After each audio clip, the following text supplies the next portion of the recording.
back to the week in Timview. I can hardly believe that it's been a week since the last episode. It feels honestly like it's been a month. And I mean that in the best possible way, and that's because of the Thought Space. The new Discord channel is growing, we got people in there, we are talking about a whole bunch of stuff, about movies and shows and games and memes and music. The community is really thriving over there, and I feel like I've met a bunch of you, and I've had all these great conversations, and I'm getting to know people from all over the world. We got people from Ireland, Australia, Chile, Mexico, California, like me, just all over the place.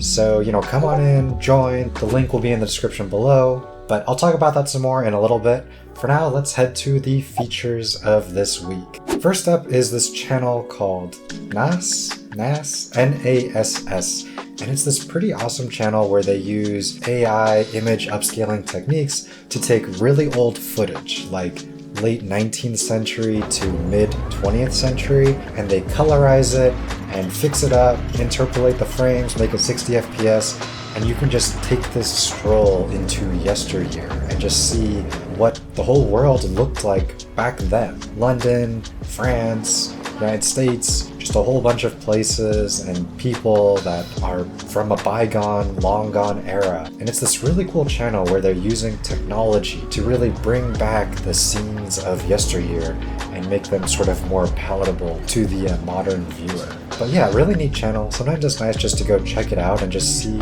what was going on like 100 years ago on somewhere else in the world. And next, kind of as usual in this series, we'll hop on over to Japan.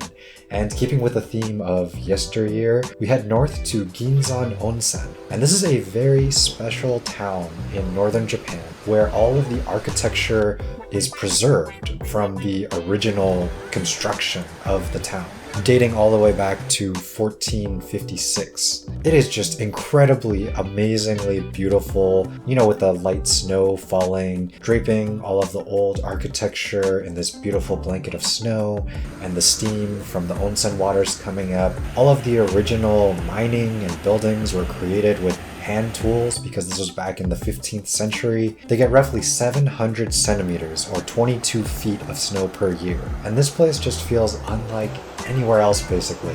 It's like stepping back into centuries old Japanese onsen, and everything is beautifully preserved but still modernized, and there are a few different onsen you could stay at and soak in the local hot springs. Just this amazing place. John Dobb from Only in Japan made a video about this, and it's phenomenal. His photography is great, and I definitely recommend checking it out because this is a place that just sort of ticks all those boxes of what you hope to see or would hope to go to in a very cozy, comfy, snowy Japanese landscape. And next is this just really cool ordering point of sale machine for these restaurants in a strip mall.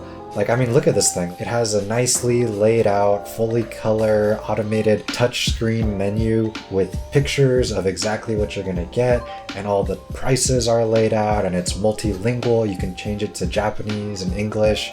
Just another example of how Japan is really leading the curve on these sort of convenience technologies. And in a similar vein, check out this Japanese hotel that is made of all containers. They've taken these somewhat smaller containers and converted all of them into individual hotel rooms. And each hotel room is fully hooked up with electricity and air conditioning and, all the amenities you would expect. It has a refrigerator and a microwave. There's even an on-site vending machine for snacks and drinks, and a washing machine dryer area on the premises. It's this really interesting take on a sort of new hotel scene. It's almost like the Japanese capsule hotels, but to the next level, because your own room is actually a capsule, completely separate and divided on its own inside of a container. Yeah, pretty interesting one, right? I never seen anything like that. And then for the final feature, still in Japan, is this documentary by NHK about a woman who they so lovingly refer to as Granny Mochi.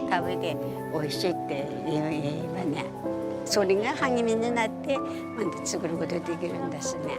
頑張ろうと思います。 So this woman is 93 years old, and she is famous in her local region for creating sasa mochi, or bamboo leaf mochi. And this woman is just incredible. Again, she is 93 years old. She grows her own red beans and harvests them, and then she bikes over to the mountainside, specifically chooses and cuts the most pristine, high-quality bamboo leaves she can find, bikes back home, makes all of the mochi by hand, taking absolutely the highest amount of care and diligence in her work, and then wraps them individually in each bamboo leaf. Her mochi is sold in local stores and sells out every day early on in the day, and they even had her go onto the local train to help boost the economy so that people would ride the train so that she could sell them her mochi. She is just this charming, lovely, beautiful woman who is working so hard and doing so much at, I mean, honestly, just such an old age. It's incredible. Not only her longevity, but her diligence and her attention to detail,